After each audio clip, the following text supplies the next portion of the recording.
You are looking at Julian's pronunciation guide, where we look at how to pronounce better some of the most mispronounced words in the world, like this other curious word. But how do you say what you're looking for today? Let's learn once and for all how to pronounce this phrase, this verb, correctly in English. Yes, I know it confuses a lot of people. If you want to learn more vocabulary, stay tuned. I've got more videos for you.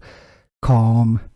The L is not really pronounced. It just changes the sound a little bit. So the sound is an sound. Calm. All right, calm. Not calm. Calm. How to pronounce calm down. You probably knew how to pronounce down. So English pronunciation here, British English and American English, are similar as calm down. And now you know.